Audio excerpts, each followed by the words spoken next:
Hello everyone, welcome to UPSC IQ tab. आज की इस वीडियो में we are going to cover 2 अगस्त का the Hindu newspaper discussion. First things first, let's talk about supreme court के recent ruling, जिसके अंदर उन्होंने ये बोला है कि शेड्यूल कास्ट की जो रिजर्वेशन होती है, जो शेड्यूल कास्ट डिक्लेयर होते हैं कोई भी कम्युनिटी, उसको और ज़्यादा सब क्लासीफाई किया जा सकता है। देखो समझो, जो हमारा सुप्रीम कोर्ट है उसके अंदर एक कॉन्स्टिट्यूशनल बेंच बैठा है 7 जजेस का। उसने 6-1 मेजोरिटी के साथ एक रूलिंग पास की है, जिसके अंदर उन्होंने ये बोला है कि जो स्टेट्स, जब भी किसी स्टेट की किसी कम्युनिटी को प्रेसिडेंट शेड्यूल कास्ट डिक्लेयर करते हैं, तो वो डिक्लेरेशन के बाद स्टेट के पास ये पावर होती है कि उस पर्टिकुलर शेड्यूल कास्ट कम्युनिटी को ज़्यादा से ज़्यादा सब क्लासीफाई कर सकते हैं। इसका मतलब क्या है, एक कम्युनिटी जो है उस कम्युनिटी के अंदर भी आप डिफरेंट कैटेगरीज क्रिएट कर सकते हैं, सो दैट आपको ये मालूम चले कि कौन सी पर्टिकुलर कम्युनिटी का पार्ट जो है उसको ज़्यादा रिजर्वेशन की ज़रूरत है। तो सब क्लासिफिकेशन करने की जो बात की गई है, वो रिसेंटली स्टेट को इस पर्टिकुलर चीज़ का पावर दिया गया है। इसका एम क्या होगा? एम यह है कि ज़्यादा से ज़्यादा जो अफर्मेटिव एक्शन है, मतलब जो हम हेल्प करना चाहते हैं weak and downtrodden society की, वो ज़्यादा से ज़्यादा हो सके। पब्लिक एम्प्लॉयमेंट में उनको वहाँ पर बेनिफिट मिले जिनको अभी तक कोई भी रिजर्वेशन का बेनिफिट नहीं मिल रहा था। एजुकेशन में उनको बेनिफिट मिले, ना कि उनको मिले जिसको ऑलरेडी काफ़ी सारा बेनिफिट मिलता हुआ आ रहा है, राइट। तो ये सब क्लासिफिकेशन की बात की गई है। इसके अलावा कोर्ट ने यह भी बोला है कि जो ये सब कैटेगराइजेशन है, ये कॉन्स्टिट्यूशनल रिक्वायरमेंट है, ताकि हम सब्सटेंटिव इक्वालिटी ला सकें। एक कम्युनिटी के अंदर देखो, सारे के सारे जो different sections of the community होती है वो सेम नहीं होती है, सब अलग अलग डिफरेंट टाइप के होते हैं। तो जो ज़्यादा पिछड़े वर्ग के होते हैं उनको वहाँ पर आगे लाने की ज़रूरत है। उस चीज़ को कहते हैं सब्सटेंटिव इक्वालिटी, ठीक है। देखो, स्पेशली तब जब एक शेड्यूल कास्ट, अगर आप ध्यान से देखो, एक होमोजेनस ग्रुप नहीं है वो, अदर वो एक हेटेरोजेनस ग्रुप है जिसके अंदर अलग अलग टाइप की बैकवर्डनेस के लोग रहते हैं। तो जो ज़्यादा बैकवर्ड है उनको ज़्यादा बेटर तरीके से हमें आगे बढ़ाने की ज़रूरत है, एंड दैट इज़ वाई यहाँ पर इस पर्टिकुलर चीज़ में सब कैटेगराइजेशन की बात की जा रही है। इसके अलावा 4 जजेस ने यह भी बोला है कि गवर्नमेंट को एससी और एसटी के अंदर भी क्रीमी लेयर का कंसेप्ट लाना चाहिए, बिकॉज एससी एसटी में भी बहुत सारे ऐसे लोग हैं जो कि अपने आप को अपलिफ्ट कर चुके हैं रिजर्वेशन की हेल्प से। तो अब वहाँ पर बेसिकली क्रीमी लेयर का एक कंसेप्ट आना चाहिए, जिसके तहत जो ज़्यादा बैकवर्ड लोग हैं, जो मतलब नॉन क्रीमी लेयर पार्ट में आएंगे, उनको बेटर तरीके से रिजर्वेशन के बेनिफिट्स मिल सके। जो कोट्स कर रहे हैं ये आर्टिकल 15 क्लॉज 4 एंड 16 क्लॉज 5, जो कि हमारे यहाँ पे अफर्मेटिव एक्शंस और equal opportunity in public employment के बारे में बात करते हैं, उस पर्टिकुलर चीज़ से इंस्पायर्ड है, ठीक है। सो ये आर्टिकल नंबर्स आपको ध्यान रखने हैं। इसके अलावा इंदिरा सोनी केस आपको याद होगा, इसके अंदर ओबीसी के अंदर सब क्लासिफिकेशन की बात की गई थी, और उसके बाद ही creamy and non creamy layer का जो कंसेप्ट है वो यहाँ पर लाया गया था। सो उम्मीद करता हूँ ये चीज़ आपको प्रॉपरली समझ आ गई होगी। तो लेट्स मूव अहेड। सेकेंड हम बात करते हैं पेरिस ओलंपिक्स की। पेरिस ओलंपिक्स में इंडिया को 3rd ब्रॉन्ज मेडल मिला है मेंस 50 मीटर राइफल इवेंट के अंदर। इससे पहले अगर आपको याद होगा तो हमें men's 10 metre rifle event, individual sports and team sport, इन दोनों में एक ब्रॉन्ज मिला था। अभी हमें 50 मीटर इंडिविजुअल इवेंट में मिला है, जहाँ पर स्वप्निल कुसाले ने रिसेंटली ये पर्टिकुलर इवेंट में ब्रॉन्ज मेडल लिया है। ये भारत का 3रा मेडल होगा ओलंपिक गेम्स पेरिस में। Moving head, let's talk about the next news, जहाँ पर हम IMD के वेदर फोरकास्ट के बारे में बात कर रहे हैं। देखो, आप जानते हो कि दिल्ली के अंदर, केरला के अंदर, तमिलनाडु के अंदर, कर्नाटक के अंदर, ये सारे के सारे along with some other parts of India, यहाँ पर बहुत ज़्यादा हैवी रेनफॉल्स हुए हैं, जिसके कारण काफ़ी सारी प्रॉब्लम्स यहाँ पर हो गई है, बहुत सारे लोगों की डेथ हो गई है, right. So these kind of problems जो हैं ये आने वाले टाइम में भी हो सकती है, ऐसा IMD बता रहा है। सो IMD ने अपने वेदर फोरकास्ट के अंदर ये बोला है कि अगस्त और सितंबर के अंदर भी अबव नॉर्मल रेनफॉल रहने वाली है, और उसको उन्होंने कनेक्ट किया है ला नीना के साथ में। उन्होंने बोला है अगस्त के एंड होते होते भारत के अंदर ला नीना जो कंडीशन है वो यहाँ पर डेवलप हो जाएगी। और ध्यान रखिएगा, जब भी ला नीना आती है तो भारत में रेनफॉल हमेशा इंक्रीज हो जाती है, ठीक है। So La Nina is related to more rainfall in India, और जब ज़्यादा रेनफॉल होती है तो साथ ही साथ क्रॉप डैमेज और पॉल्यूशन बढ़ जाता है भारत के अंदर, specially northern part of India में। तो ये 3 चीज़ आपको ध्यान रखनी है। ला नीना का जो कनेक्शन है वो डायरेक्टली इंक्रीज रेनफॉल के साथ है। इसके अलावा it is also related to crop damage, because वो अनटाइमली रेनफॉल होता है। और इसके अलावा पॉल्यूशन काफ़ी ज़्यादा इंक्रीज हो जाती है, स्पेशली नॉर्दर्न इंडिया में। यहाँ पर इस पर्टिकुलर आर्टिकल के अंदर एक बहुत अच्छा एग्जांपल दिया हुआ है 2 साल पहले का। उन्होंने 2 साल पहले का बताया कि किस तरीके से जब भारत के ऊपर ला नीना कंडीशंस डेवलप हुए थे तो मध्य प्रदेश के अंदर बहुत ज़्यादा रेन डैमेज होने के कारण क्रॉप्स डैमेज देखे गए थे, राइट। तो this is also a problem.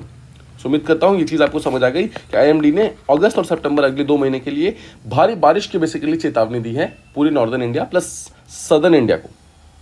Moving head, let's talk about one more climate change का इवेंट, जहाँ पर हिमाचल प्रदेश में रिसेंटली क्लाउड बर्स्ट हुआ है। नाउ इन डिस्ट्रिक्ट्स शिमला, मंडी, कुल्लू, ये तीनों ही हिमाचल प्रदेश के अंदर प्रेजेंट है। तीनों जगह पर ही मल्टीपल इंसिडेंट्स हुए हैं क्लाउड बर्स्ट के। नाउ इतनी ज़्यादा बारिश हुई है कि वहाँ पे जो रिवर्स हैं वो स्वेल अप होने लगे हैं। स्वेल होने का मतलब क्या है, वहाँ पर पानी बहुत ज़्यादा भर गया है, जिसमें फ्लड लाइक सिचुएशंस क्रिएट हो गए हैं एंटायर रीजन के अंदर। सो हिमाचल प्रदेश के सारे डिस्ट्रिक्ट जो है यहाँ पर पूरी तरीके से फ्लड टाइप सिचुएशंस आ गए हैं एंड यहाँ पर बहुत ज़्यादा लाइफ एंड प्रॉपर्टी का डैमेज भी हुआ है। Moving ahead, let's talk about the next news, जहाँ पर सेंट्रल गवर्नमेंट ने एक open market sale scheme launch की है। ओपन मार्केट सेल स्कीम के तहत ये बोला है कि अगर कोई भी स्टेट चाहे तो वो डायरेक्टली एफसीआई के पास जाकर, यानी कि फूड कॉर्पोरेशन ऑफ इंडिया के पास जाकर राइस को परचेज कर सकती है। फिर से समझो, सेंट्रल गवर्नमेंट ने स्टेट गवर्नमेंट को बोला है कि अगर आप चाहे तो डायरेक्टली आप जाकर के एफसीआई से अपना राइस खरीद सकते हैं, राइट।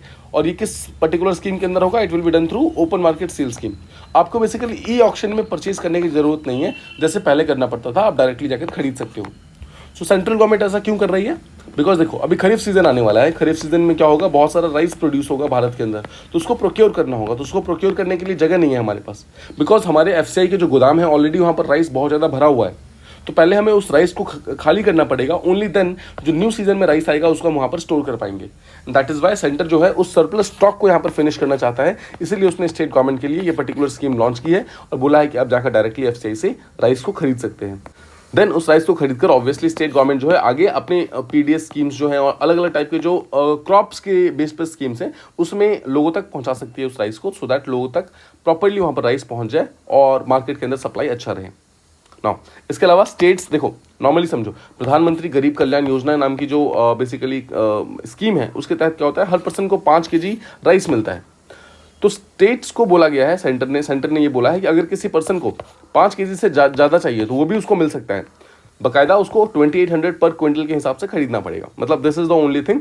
इसके अलावा जो बाकी चीज़ें, मतलब 2800 पर क्विंटल का मतलब होता है 2800 रुपीज़ पर 100 kg, मतलब 28 रुपये kg के हिसाब से आप राइस खरीद सकते हो। ये स्टेट्स का बेसिकली प्राइस होगा, ठीक है। सो उम्मीद करता हूँ ये चीज़ आपको समझ आ गई। मूविंग अहेड, सेंट्रल गवर्नमेंट ने यहाँ पर जो 3 फेजेस में बेसिकली राइस को चेंज करने की बात की जा रही थी।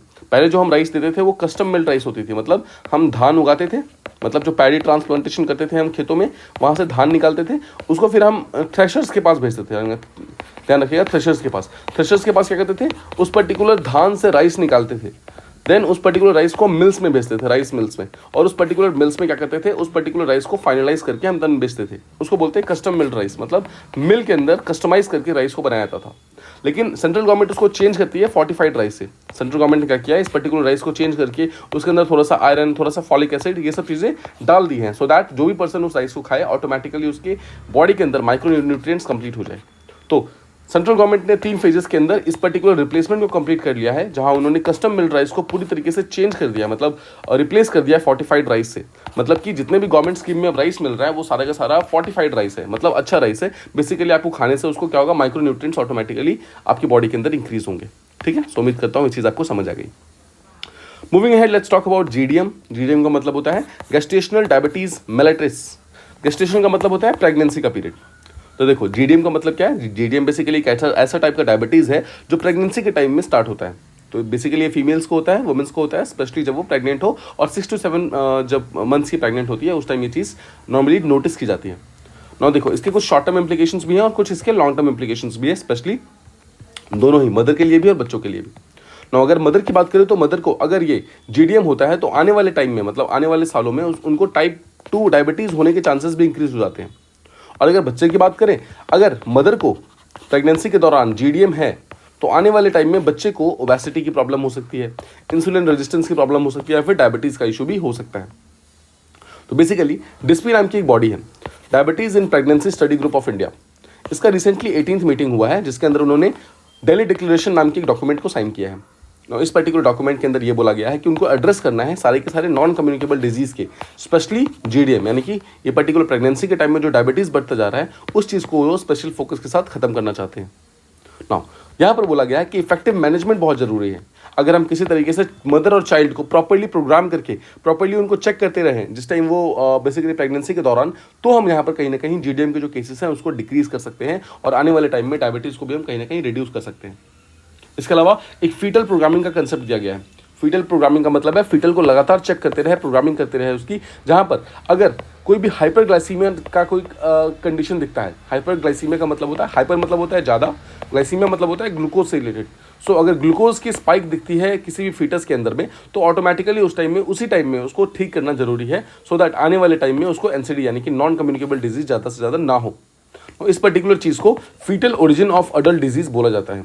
देखो समझो, foetal origin of adult disease मतलब एक डिजीज है जो कि अडल्टहुड में होगा, लेकिन उसकी ओरिजिनेशन फीटस में ही हो गई है।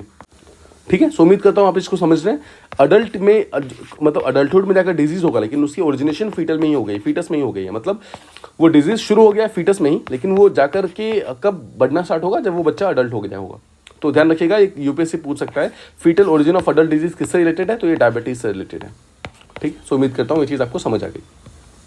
Let's talk about one more editorial, जहाँ पर जीएम क्रॉप्स के कुछ कंट्रोवर्सी के बारे में बात की गई है। देखो, इंडिया में राइट नाउ सिर्फ एक ही जीएम क्रॉप परमिटेड है, दैट इज जीएम कॉटन।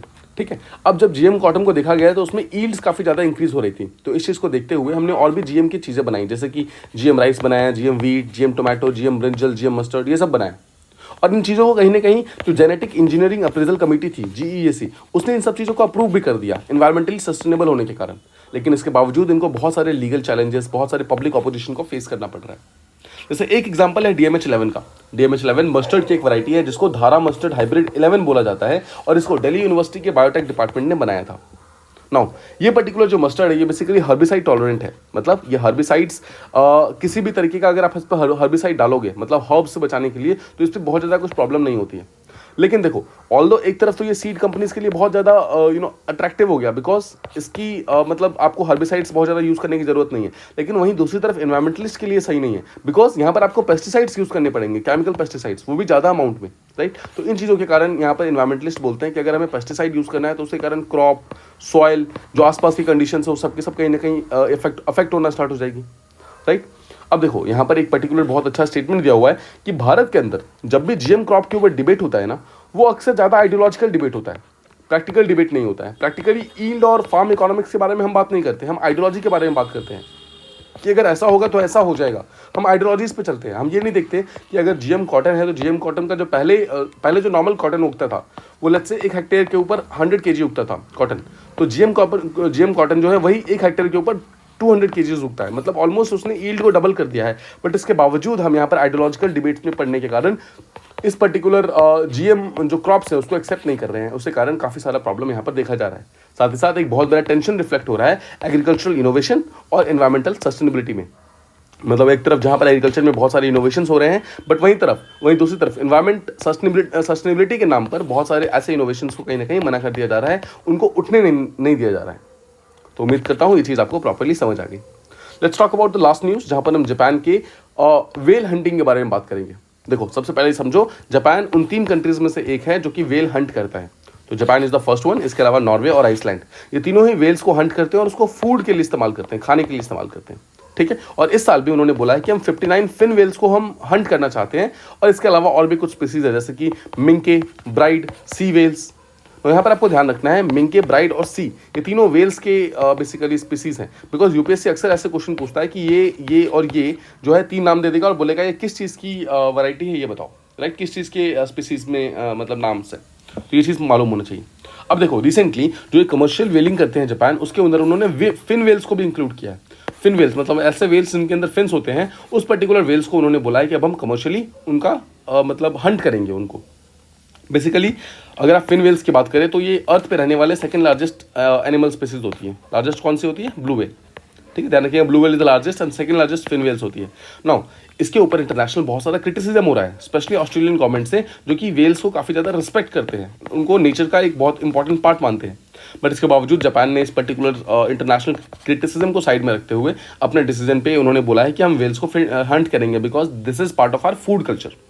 ठीक है, इसके अलावा फिन वेल्स जो है आईयूसीएन के लिस्ट में वल्नरेबल कैटेगरी में है। इसके बावजूद जापान का ये जो डिसीजन है ये काफ़ी ज़्यादा शॉकिंग है और ये इंटरनेशनल कम्युनिटी को बहुत ज़्यादा पसंद नहीं आया है, राइट। एनिमल राइट के जो एक्टिविस्ट है, कंजर्वेशनिस्ट है, उन लोगों को ये चीज़ पसंद नहीं आई कि किस तरीके से जापान जो है फिन वेल्स का या फिर बाकी वेल्स का कमर्शियल हंटिंग कर रहा है, जिससे कारण नेचर को और बहुत ज़्यादा नुकसान हो रहा है। So this is all from this particular days newspaper discussion. उम्मीद करता हूँ आपको प्रॉपर्ली चीज़ें समझ आ गई हैं। See we have tried to keep things to the minimum. जितनी भी इंपॉर्टेंट चीज़ें हैं हम सिर्फ उसको डिस्कस करते हैं. We don't discuss any unnecessary things. But yes, there are some news that are not important for the long term, but short term में आपको चीज़ें पता होनी चाहिए, तो उस चीज़ को भी हम यहाँ पर कहीं ना कहीं डिस्कस कर लेते हैं. जैसे आपने देखा यहाँ पर हमने पेरिस ओलंपिक्स की चीज़ों को डिस्कस किया, हमने वेदर फोरकास्ट को डिस्कस किया, राइट.